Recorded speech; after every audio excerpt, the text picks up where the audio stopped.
The unrest in Iran is all but over. All eyes are now on US President Donald Trump. Will he take this opportunity to attack Iran? On the whole plan that Donald Trump had been talking about and the United States has been setting up, and the media had been blasting everywhere for the United States to strike on Iran. The United States of America is hotter now than we have ever seen it.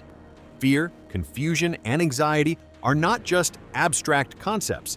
They are the tangible atmosphere suffocating West Asia right now. It all began with a silence that was louder than any explosion.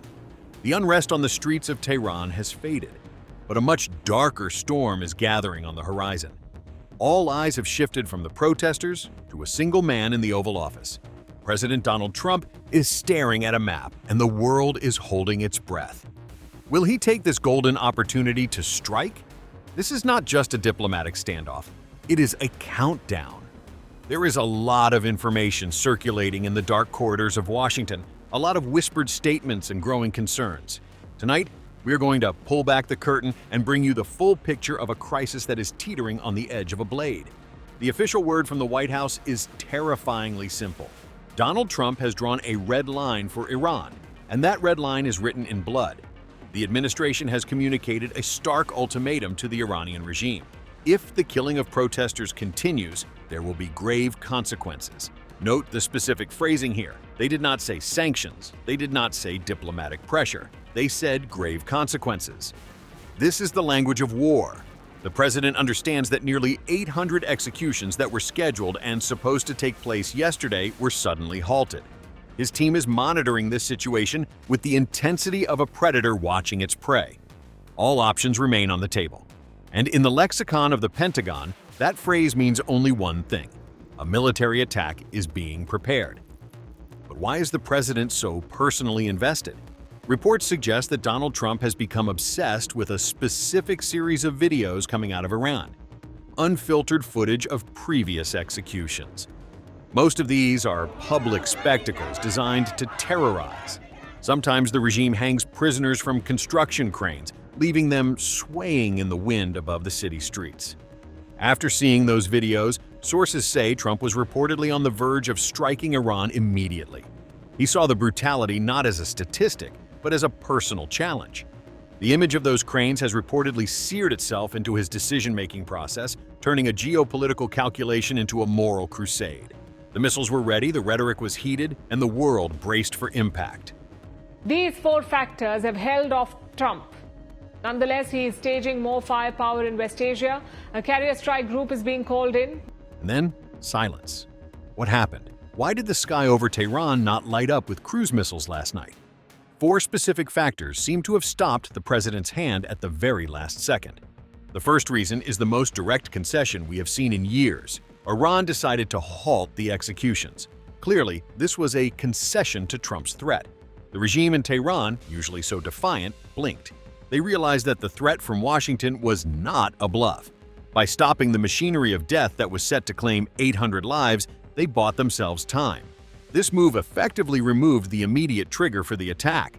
If Trump had struck after they halted the executions, he would have lost the moral high ground. It was a tactical retreat by the Ayatollahs, a move of desperation to save their own survival. The second factor is a logistical nightmare that has been kept quiet until now. The United States lacked enough immediate firepower in the region to guarantee a decisive knockout blow. We told you about this yesterday, but look at the map again. The Americans do not have a carrier strike group in West Asia right now. This is a rare and dangerous gap in American power projection. Usually, the Persian Gulf is patrolled by a floating fortress, a city of steel capable of leveling nations. But at this critical moment, the waters were empty of American carriers. To launch a war against a nation as heavily armed as Iran without a carrier strike group nearby would be a strategic gamble of the highest order. The Pentagon knows this. Trump knows this. And most importantly, Tehran knows this. The third factor came from inside the room. Trump's own advisors were not convinced that an attack would yield the desired result. Reports say they looked the president in the eye and told him that even a large-scale attack might not topple the Iranian regime. Instead, it could trigger a regional war that would drag the United States into a quagmire for the next decade. This includes his special envoy, Steve Witkoff. When Witkoff was asked yesterday about the possibility of a strike, his reply was telling. He said he hopes for a diplomatic settlement. That is the sound of an administration trying to put the brakes on a runaway train. These advisors know that striking Iran is not like striking a militia in the desert. It is striking a nation with a sophisticated military, deep strategic depth, and proxies scattered across the entire region, waiting for a signal to retaliate. And finally, the fourth factor that may have swayed Trump is the terrified whispers of his allies. His West Asian partners are cautioning him with frantic urgency. Saudi Arabia, Qatar, Oman, Turkey, and even Israel have all reportedly told Donald Trump to not attack right now. Why would Israel, Iran's arch-nemesis, say no? Because Israel thinks the regime is not weak enough to be toppled yet. An attack that wounds the regime but does not kill it is the worst possible outcome for Tel Aviv. The other Arab states fear the fallout. They know that if American missiles fly, Iranian rockets will rain down on their oil fields, and cities in retaliation. They are the ones living in the blast zone. These four factors, the concession, the lack of ships, the hesitant advisors, and the fearful allies, have held off the order to launch. Nonetheless, the United States is not sitting idle. While the missiles are grounded, the pieces on the board are moving. Trump is staging more firepower in West Asia as we speak. A carrier strike group is being called in, the USS Abraham Lincoln. This massive vessel, a nuclear-powered Leviathan, was sailing in the South China Sea just this week. But orders have changed. As we speak, it is cutting through the waves, heading at full speed toward West Asia. This is not a drill. The redirection of a carrier group is a massive logistical undertaking and a clear signal of intent. It takes days, perhaps a week, for a ship of this size to cross the ocean, but its destination is clear. The arrival of the USS Abraham Lincoln will close the vulnerability gap that currently exists. Which brings us to the most crucial question here: what happens next? The military buildup is certainly worrying, but that alone is not proof of a looming attack. A buildup adds pressure on Iran. It forces them to keep their radars active and their troops awake. It also gives Donald Trump an option to strike if he wants to strike. Right now, he is constrained by physics and geography. Once that carrier arrives, those constraints vanish. The presence of the USS Abraham Lincoln will give him the floating airfield he needs to sustain a high-intensity air campaign. This is the classic strategy of coercive diplomacy: show the gun so you do not have to fire it. But with Trump, the line between showing the gun and pulling the trigger is often invisible. That decision again depends on two things. First, the president himself. The White House spokesperson summed it up best when they said that only Trump knows what he is planning to do. Only President Trump knows what is in his mind, and a very, very small team of advisors are read into his thinking on that. This is the unpredictable variable in the equation. Trump thrives on ambiguity. He wants the Ayatollahs to be guessing. He wants the world to be on edge. As I just told you, he continues to closely monitor the situation on the ground in Iran. Every report of a protest, every video of a trial, every rumor of a cracked skull reaches his desk. He's watching for a mistake. He is waiting for Tehran to blink again, or perhaps to lash out. For all we know, this entire week could be a ploy. All these leaked inputs from Trump's aides, all these words of caution from Gulf allies, maybe it is all a ruse to put Iran at ease. Right now, Iran's military is on high alert. They are bracing for a United States attack. Their air defense crews are sleeping in their trucks. Their commanders are in bunkers. But if you give the impression of a climb down, if you leak stories that the president has been talked out of it, maybe Iran will relax. Maybe they will lower their guard. And Trump is known to do this. In June of 2019, we had a similar situation. Trump was weighing a military attack on Iran's nuclear sites. He said he would make a decision in 2 weeks, but within days the situation escalated. He uses time as a weapon. This brings us to the second decisive factor: the internal situation in Iran. Will there be more brutal crackdowns? Will there be public executions? If there are, it would give Trump the excuse he needs to attack. It would be the crossing of the red line he drew. But so far, we have not seen any of it. What we have seen are judicial proceedings. Basically, trials of jailed protesters are being broadcast to the world. In fact, we have footage of 2 women being tried yesterday. One of them said that she had made a mistake. The other was accused of sending messages to Israel. Look at this scene. It is a show trial designed to project order, not violence. This is the regime trying to navigate the minefield Trump has laid out for them. So, two factors to watch out for are Trump's unpredictability and the internal situation in Iran.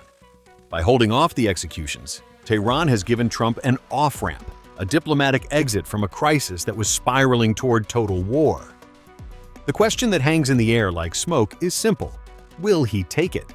After all these threats and promises, after drawing a red line in the sand, can Trump spin this pause in violence as a victory? Or does he see it as a sign of weakness, a crack in the armor that invites a hammer blow? This promises to be a nervous weekend, not just for the diplomats in Vienna or the generals in the Pentagon, but for the millions of people living in the shadow of the missile silos scattered across the Middle East. The silence currently reigning over the Persian Gulf is not the silence of peace. It is the silence of a held breath before a scream. To understand the gravity of this moment, we must zoom in on the courtroom scene that played out yesterday in Tehran. This was not a standard judicial proceeding. It was a carefully choreographed piece of theater designed for an audience of one Donald Trump. The footage shows two women, their faces pale, standing before a judge in a sterile room. One admits to a mistake, her voice trembling, while the other is accused of communicating with Israel. Why broadcast this? Why show the world a trial instead of an execution?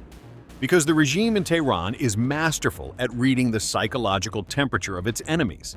They know that a public hanging would be the spark that ignites the fuse Trump has laid. A trial, however, is a gray area. It is repressive, yes, but it is bureaucratic. It does not carry the visceral, cinematic horror of a crane in a public square.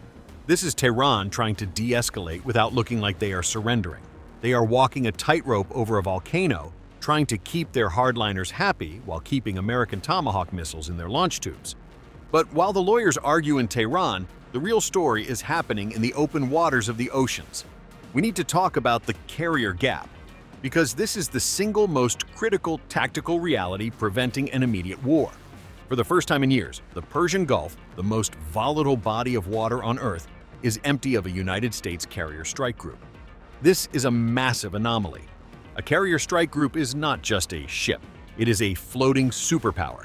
It consists of the aircraft carrier itself, a nuclear-powered behemoth carrying 70 to 90 aircraft, surrounded by guided missile cruisers, destroyers, and attack submarines.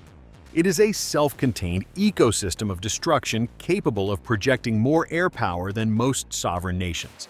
To attack Iran without this asset in place is to fight with one hand tied behind your back.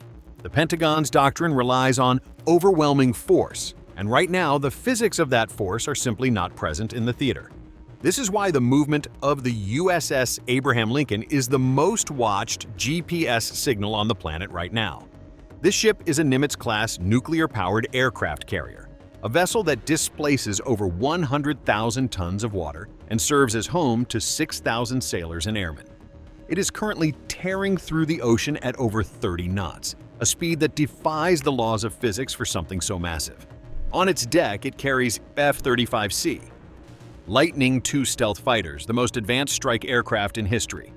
These jets are designed to slip past Iran's Russian-made S-300 air defense systems like Ghosts. The Abraham Lincoln is not just sailing, it is rushing to the front line. Every nautical mile it crosses brings the United States military capabilities back from limited to catastrophic. The moment that ship crosses the Strait of Hormuz or parks itself in the North Arabian Sea, the diplomatic calculus changes instantly. The gun will no longer be in the holster. It will be cocked and pointed at Tehran's temple. However, moving a Titan like the Abraham Lincoln is a logistical ballet that takes time. It cannot teleport.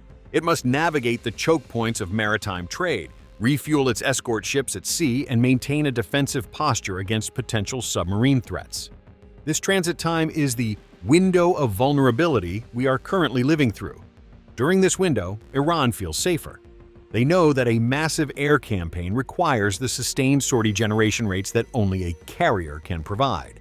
Land bases in the region are vulnerable to Iranian ballistic missiles, but a carrier is a moving airfield, constantly shifting its position, making it a nightmare to target.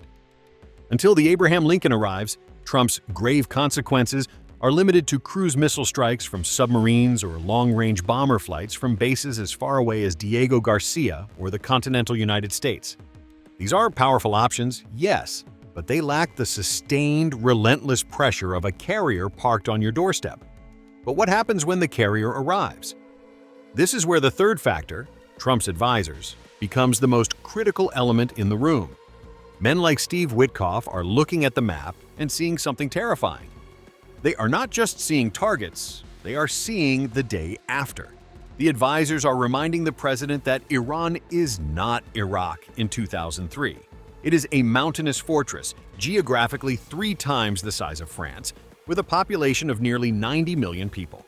Its military infrastructure is buried deep underground, in concrete tunnels carved into the Zagros Mountains. To topple the regime would require a military commitment that dwarfs anything the United States has done in the last 20 years. It would not be a surgical strike. It would be a grinder. The advisors are whispering the word quagmire in the West Wing, warning that an attack might rally the Iranian population around the flag, turning a protest movement into a patriotic defense of the homeland. This hesitation is mirrored and perhaps amplified by the fourth factor, the sheer panic of America's allies. Look at the map of the Persian Gulf. It is a narrow alleyway. On one side is Iran. On the other are the glittering cities of Dubai, Doha, and Riyadh. These cities are made of glass and steel, monuments to wealth and stability, but they are also incredibly fragile. Saudi Arabia and the UAE know that if Donald Trump launches a strike, Iran will not just shoot back at American ships, they will shoot at the hosts. They will target the oil refineries in Abqaiq, the desalination plants that provide water to the desert, and the skyscrapers of Dubai. The economic devastation would be instantaneous. Oil prices would skyrocket to $150 or $200 a barrel, crashing the global economy. The allies are effectively telling Trump, "You live across the ocean, but we live next door. If you burn down their house, our house catches fire too." Israel's calculation is even more complex and ruthless. While Prime Minister Netanyahu has long advocated for pressure on Iran, the Israeli security establishment is deeply pragmatic. They know that a failed American attack is worse than no attack at all. If the United States strikes and fails to decapitate the regime, Iran will emerge from the rubble more radical, more paranoid, and more determined to acquire a nuclear deterrent. A wounded Iran is a dangerous animal. Israel prefers a strategy of death by 1,000 cuts, cyber attacks, assassinations, sabotage, rather than a full-scale conventional war that could unleash Hezbollah's massive missile arsenal on Israel's northern border. Reports suggest that Israeli intelligence has shared assessments with the White House indicating that the regime's grip on power, while shaken by protests, is still rigid enough to survive an air campaign. They are advising patience, letting the internal rot of the Iranian economy do the work that missiles cannot. This brings us back to the concept of the regional war that Steve Witkoff fears. What does that actually look like? It is not just armies marching. It is the activation of the axis of resistance. Within hours of a U.S. strike, we could see rockets falling on American bases in Iraq and Syria.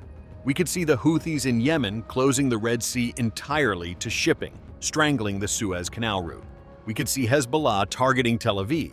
It would be a multi-front firestorm that spans from the Mediterranean to the Indian Ocean. The United States military is powerful, but fighting a four-front war against asymmetric actors embedded in civilian populations is a nightmare scenario for any general. The Pentagon war games these scenarios constantly, and the results are almost always messy, bloody, and inconclusive. This is the reality check that has been placed on the resolute desk in the Oval Office. Yet, despite all this logic, despite the geography and the logistics and the terrifying war games, the wild card remains. Donald Trump views geopolitics through a lens of personal strength and leverage.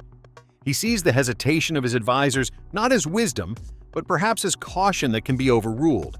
He remembers the drone strike that killed Qasem Soleimani in January 2020. The experts warned then that it would lead to World War III. It did not. Iran fired back, but they de-escalated. Trump took that gamble and won. That experience has shaped his psyche. He believes that bullies only respect a punch in the nose. The danger now is that he might apply the logic of 2020 to the very different reality of today. The regime in Tehran is more desperate now, and desperate regimes take desperate risks. If Trump convinces himself that a strike will be the knockout blow that collapses the mullahs, he might ignore the warnings of the Saudis, the generals, and the diplomats. We must also consider the sinister mystery of the intelligence we do not see. What is happening in the dark sites of Iran's nuclear program? The International Atomic Energy Agency has been blind in many areas for months.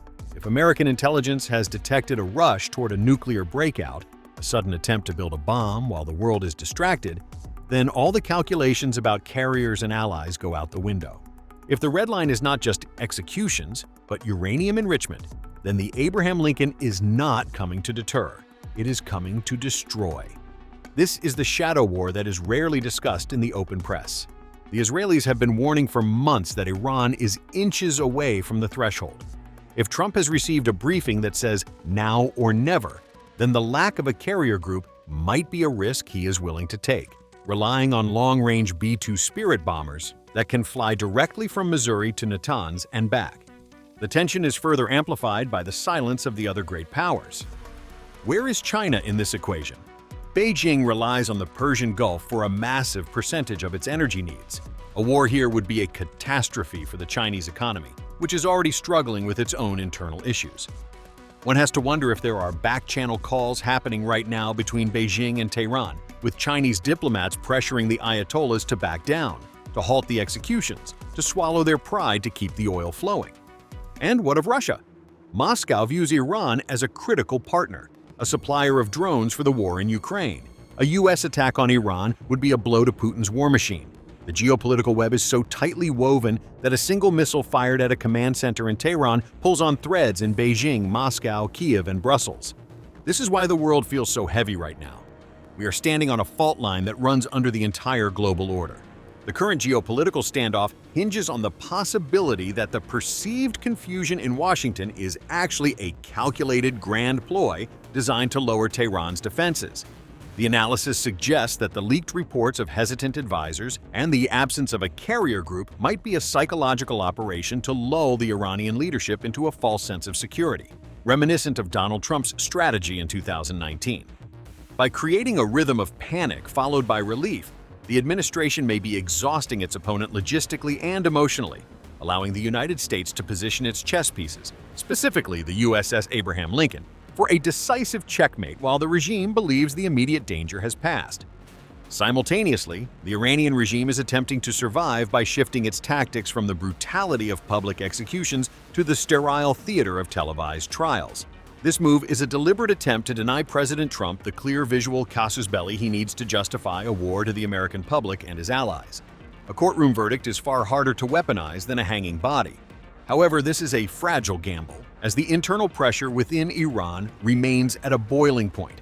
The analysis warns that a single accidental massacre by panicked security forces or a harsh sentence that reignites the protests could instantly cross Trump's red line, rendering all diplomatic off-ramps irrelevant and triggering the very conflict Tehran is desperate to avoid. As the USS Abraham Lincoln steams toward the region, the next 48 to 72 hours represent a critical twilight zone between threat and capability. This tactical window forces all players, including a terrified Europe and a potentially impatient Israel, to make desperate calculations before the carrier arrives and the dynamic shifts permanently. The text concludes that the status quo in West Asia is effectively dead. Whether the endgame involves a grand bargain or a devastating war depends entirely on whether Donald Trump accepts Tehran's concession or seizes the opportunity to dismantle the regime. The world is effectively waiting to see if the captain steers away from the storm or drives directly into its heart.